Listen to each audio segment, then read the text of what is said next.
하우스멘토닷컴. 이번 시간에는 괴롭힘을 당하는 자녀 문제를 어떻게 도울 것인가에 대해서 알아보도록 하겠습니다.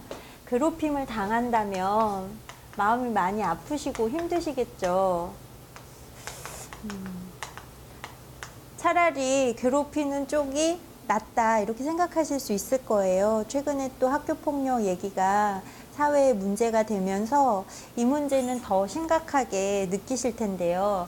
괴롭힘을 당하는 아이의 100%라고 말씀드리기는 이제 사회과학에서 어렵지만 90% 이상 원인은 한 가지입니다. 자존감이 낮은 아이들이 괴롭힘을 당해요. 그런데 참 희한하게 괴롭히는 이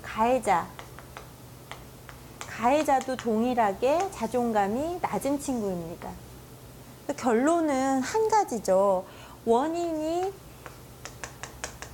자존감을 낮은 게 원인이면 이 원인이 되는 배경도 자존감이 낮아지는 환경이 문제가 되겠죠.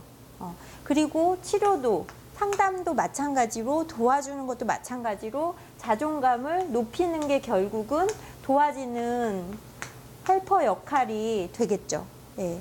그래서 자존감을 낮게 하는 양육 방식이 환경이 있었는지 없었는지에 대한 점검이 가장 먼저 이루어져야 합니다.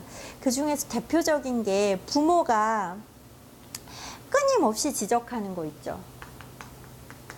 끊임없이 지적하는 이유는 이 부모들이 굉장히 완벽주의적이거나 아니면 아이에 대한 기대치가 높아서 내지는 기질이나 성향이 나와 다른데 나와 다름의 장점을 보지 않고 단점을 보는 경우에 답답하고 싫을 수 있어요. 왜 얘는 그러니까 내가 가진 나의 장점이 풍부하게 충분히 느껴지는 부모라면 그 장점을 갖지 못한 자녀가 답답하고 싫은 거죠. 얘는 왜 이건 못할까? 얘는 왜 이게 안 될까? 그리고 그것을 다름으로 인정하는 것이 아니라 내가 지적하거나 가르치는 거, 교육시키면 바뀔 거야 라고 착각하시는 거죠. 그래서 사실은 이것의 목적은, 이유는 사랑하기 때문입니다. 부모님이 아이를 사랑하지 않는다는 게 아니에요. 사랑하고 너무 위해서 얘가 잘 되기를 바라서 계속 지적하시는 거예요. 하지만 이 지적은 아이로 하여금 자존감이 낮아지는 원인이 됩니다. 내가 다른 그 장점이 인정받지 못하고 그리고 나의 단점, 안 되는 부분을 자꾸 지적하면 나는 아무리 쫓아가려고 해도 변화하려고 해도 안 되거든요. 그러면 실패감을 맛보게 되고 열등감을 갖게 되고 그러면 자존감이 낮아질 수밖에 없겠죠. 그리고 이 지적이라는 게 그러면 절대 하지 말아야 되느냐? 이건 아닙니다. 착각하시면 안 돼요. 저희가 훈육이 필요한 영역, 꾸지람이 필요한 영역 반드시 있습니다.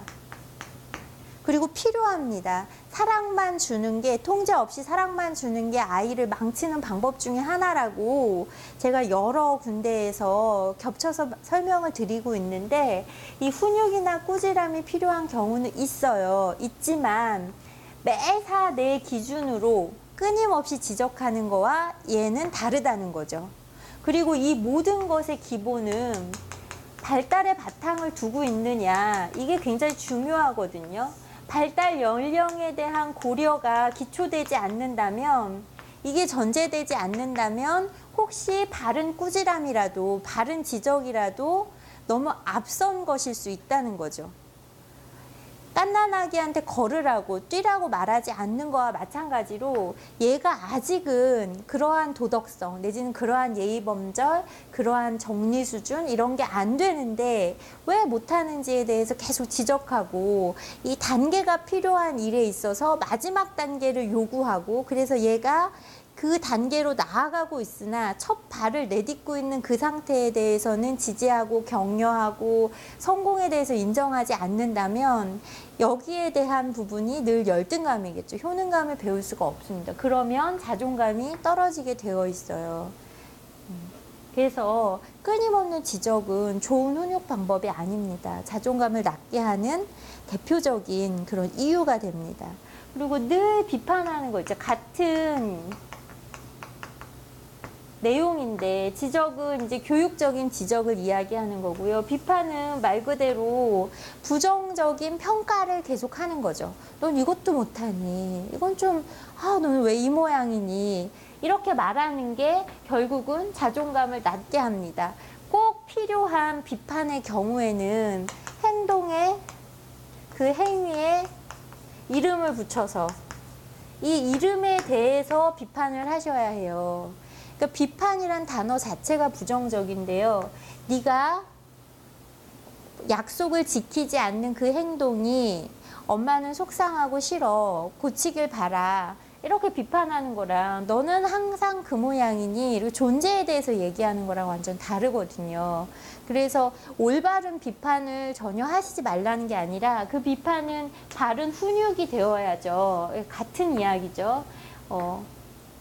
비판하는 거 자존감을 낮추는 되게 그러니까 부정적인 훈육 방법 중에 하나입니다. 그 다음에 또 자존감을 낮추는 게 감정적 대응이 있어요. 감정적 대응이라는 건 뭐냐면요. 지금 괴롭힘을 당하고 왔잖아요. 그러면 엄마가 같이 흥분하는 거죠. 아빠가 같이 막 분노하는 거죠. 그래서 이성적으로 바르게 얘를 어떻게 그러면 이 괴롭힘을 당하는 상황에서 어떻게 건강하게 자존감을 회복시키고 괴롭힘에 대해서 저항할 수 있는 힘을 갖게 할 것인가, 이것을 훈육하는 것이 아니라 그냥 본인들이 그냥 감정적이 돼버리는 거예요. 너무 속상해하거나 너무 분노하거나 기운 없어 하거나 좌절하거나 이런 감정을 보이면 아이가 자기 자신에 대해서 나는 귀한 존재다라는 게 아니라 나 때문에 부모님이 어떤 감정적인 피해를 입고 있다는 그 피해를 준 죄책감을 갖게 되거든요. 그런 죄책감은 자존감이 낮아지는 또 하나의 이유가 됩니다.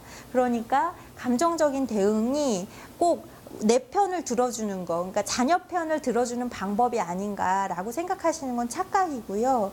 본인의 마음에 자기조절 능력이 없으신 이유일 수도 있어요. 그러니까 자기를 돌아보는 게 필요하고 결국은 스스로 저항할 힘을 키우지 못하게 됩니다. 부모가 이렇게 감정적으로 나오면요. 그 다음에 네 번째, 해결사 노릇을 하시죠. 보세요. 문제 행동은 항상 이 주체가 누구인가 이거를 봐야 한다고 했는데요. 부모인가, 이 문제를 해결할 주체가 부모인가 자녀인가, 이 둘 중에 하나를 고른다고 할 때 괴롭힘을 당하는 자녀의 문제는 부모의 문제가 아니라 자녀의 문제입니다. 왜요?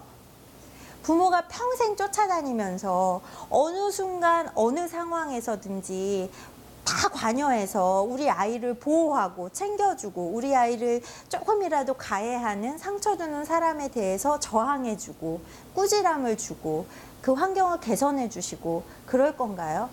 그럴 수 없습니다. 이 기회라는 건 자녀가 자존감이 약하다는 증거이니까 이거를 올릴 기회이기도 하고 또 자녀가 자기 주장적 행동을 못한다는 거거든요.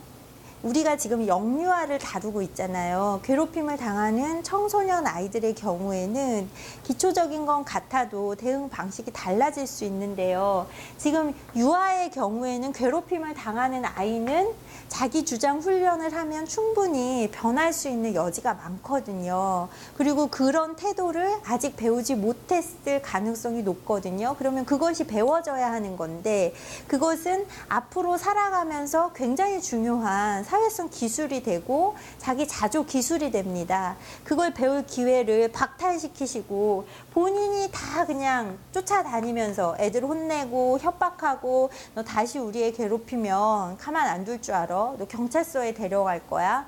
그리고 막 그의 엄마한테 막 그의 아빠한테 우리 애가 이렇게 당했는데 어떻게 책임질 거냐고 막 삿대질 하시고 그것을 바라보는 우리 아이로 하여금 내가 이렇게 보호하고 있어 너 걱정 마 이런 걸 보여주시는 게 꼭 정당하거나 내지는 아이를 위하는 거라고 착각하고 계시는 거죠. 그런데 결국 아이를 위하는 것은 아닙니다. 아이가 배울 수가 없습니다. 그래서 이 문제는 자녀의 문제라는 걸 꼭 기억을 하세요. 그래서 해결사 노릇하시면 안 됩니다. 그러면 어떻게 해야 할까요? 답은 일단 모든 원인이 자존감이 낮은 거에서 출발하니까 해결의 방법에 첫 번째는 자존감을 높여주는 것입니다. 자존감을 높여주는 게 가장 이게 근본적인 해결책이에요. 괴롭힘을 당할 때 너 그때는 가서 어떻게 말해야 돼 이런 이야기를 아무리 해줘봤자 그 애가 자존감이 회복되지 않으면 대항할 힘이 없습니다. 방법이나 기술을 알고 있어도요 그것을 발휘하지 못한다고요. 그러니까 더디 가더라도 혹시 더디 간다고 생각하시더라도 얘를 꼭 먼저 하셔야 하고 얘를 필수적으로 병행하셔야 합니다. 나는 동시에 하고 싶다 이러면 꼭 병행을 하셔야 합니다. 그럼 자존감을 높이는 건 어떻게 높일까요? 여기서 자존감 높이는 방법에 대해서 구구절절 설명하지는 않을 거거든요. 왜냐하면 따로 자존감 향상에 대한 강의는 또 긴 문제라 중요한 문제라 따로 강의되어 있습니다. 그것을 참고하시고요. 경청과 감정 읽기 이런 것들이 자존감을 향상시키는데 굉장히 기본적인 게 되고 자율성, 선택권을 주는 거 이것도 자존감을 향상시키는데 굉장히 중요한 요인이 되고요. 칭찬, 근데 저희가 칭찬하는 방법도 설명이 되어져 있는데 매사 결과에 대해서 칭찬하는, 그러니까 평가적 칭찬이 아니라 노력이나 과정에 대해서 칭찬하는 성장 마인드세트에 의한 칭찬이어야 된다고 말씀드렸습니다. 이런 것들이 기본적으로 가야 되고요. 지지와 격려 있어야 되죠. 이것은 작은 성공 경험. 그러니까 큰 결과물, 목표로 하는 것을 제시하는 게 아니라 작은 부분을 쪼개서 그 부분을 먼저 제시하고 그 부분을 잘하면 인정하고 이런 작은 성공 경험에 대해서 지지하고 격려하고 칭찬하고 이런 것들이 먼저 우선되어야 합니다. 이게 자존감을 높이는 중요한 방법이고요. 여기에 더해서 그리고 이거는 이제 존재에 대해서죠.